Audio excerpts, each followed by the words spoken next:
All right, this is 4 cans of tuna and also some blended jalapenos. I drained this. It's probably been about 2.5 hours now. So I just have this in a little strainer, and I just take a spoon and push it up against the strainer so that the liquid can just come out. And when you make this salad, you do want your tuna mixture to be as dry as possible. And you'll see we'll be adding some moistness, of course, back into it when we add our egg and mayo combination. Stay tuned. So as you can see here, I have 4 boiled eggs right here. I am going to just go ahead and blend them up in my blender cup.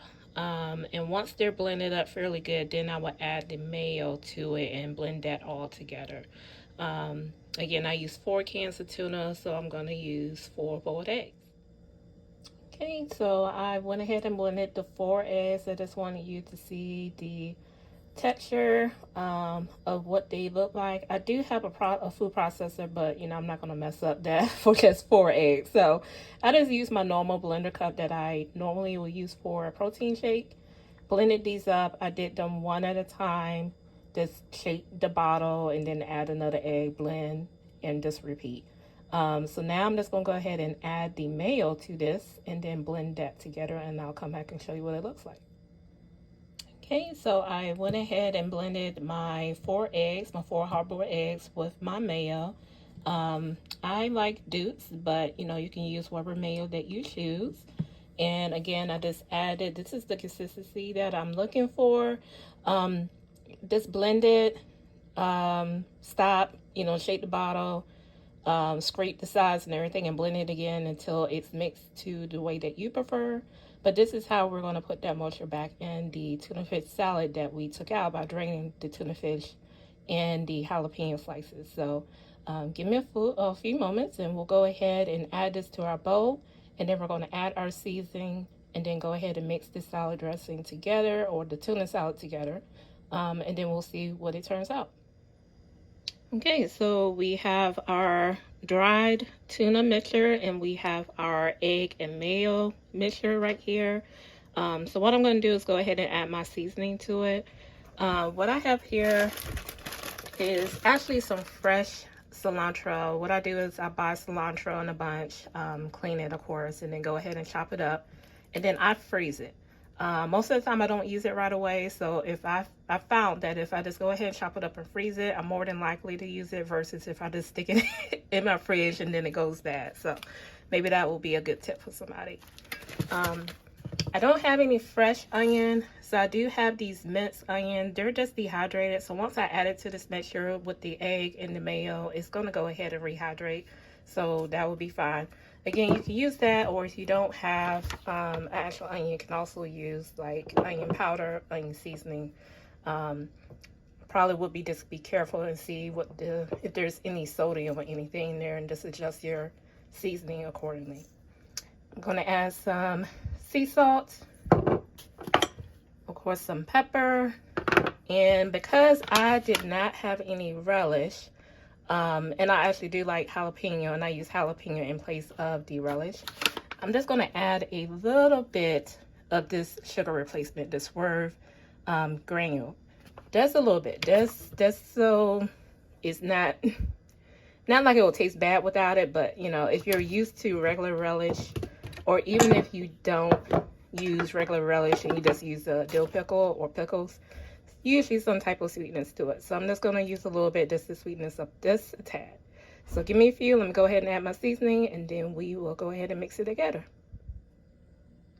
All right, so I just want to go ahead and show you that I added my seasoning to the bowl. Again, I use dried onions, fresh chopped up cilantro that I have frozen, a little bit of Swerve granule, salt and pepper, and I'm just going to mix that up. But I did want to pop back in just to show you the option that I'm going to use to put it on. I'm going to use the 647.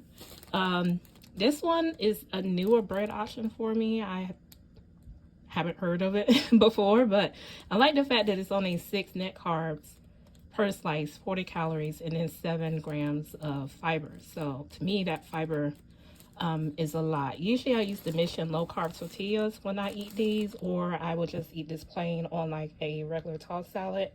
But I'm glad that I found this in the store. And this is a good option, especially if you're trying to keep your carbs down. Just, you know, not on any set diet or anything, but you're just trying to reduce your calorie or your carbs. Or if you are on a low carb, I don't know if I would really consider this keto. I guess it's keto-ish based off of the net carbs.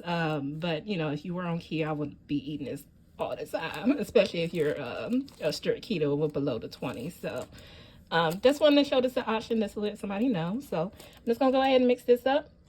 Go ahead and make myself a sandwich, and I will show you the finished product.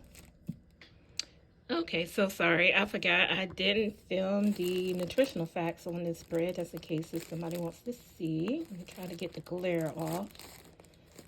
So you can see for one slice, 40 calories. Total fat is only 0.5 grams. Sodium is 125. 13 carbs, but 13 carbs.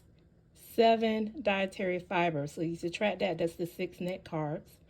And each slice, I mean, it's kind of low, but it's still good that it even has it in there. So it's only 2 grams of protein. So also, this is what my egg salad, tuna egg salad looks like mixed up. I like it chunky like this. I like to see the actual pieces of eggs. I don't want it blended too much, but again, it's personal preference. You can do it however you want. Thank you so much for watching.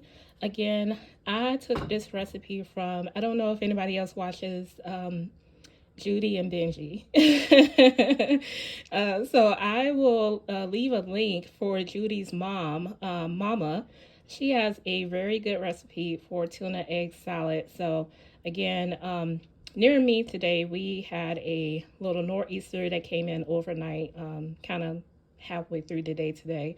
So I had to make do with what I had on hand. I'm glad that I had most of the ingredients, and other stuff that I didn't have, I just improvised. But if you really want the inspiration for this, you can just go ahead and view and follow Judy's Mama, and I'll leave the link in my description box for you. Okay, so this is the texture that I'm looking for. It's not dry, definitely is not dry, but it's not as moist as I normally would do for this regular tuna salad. And this is good for me because I do meal prep this and eat it throughout the work week. So as long as you have it with this consistency, it should last a while. I normally just put it in a glass container throughout the work week. Now, if you want it to be a little bit more moist when you're ready to eat, just add a little bit more mayo. If you were to add the additional mayo right now, you know, all that mayo will be swimming and you have a lot of liquid in it throughout the week, even if you keep it in the refrigerator. So this is why I like it this way. And then once I'm ready to eat, if I want it to be a little bit more moist, then I'll just add a little bit more mayo to my serving that I'm making for the day. But this is it. Thank you so much for Judy's Mama. Never had it before with egg. So that's a pretty good combination, tuna and egg salad. So this is good. I hope everybody will give it a try. Please look at Mama's original video as well. Again, I substituted some items in it compared to her video. But if you watch her video, you can see what she did. Same concept, same process to get this done. So thank you so much, everyone. Hope to see you soon, and I hope you enjoy. All right, bye-bye.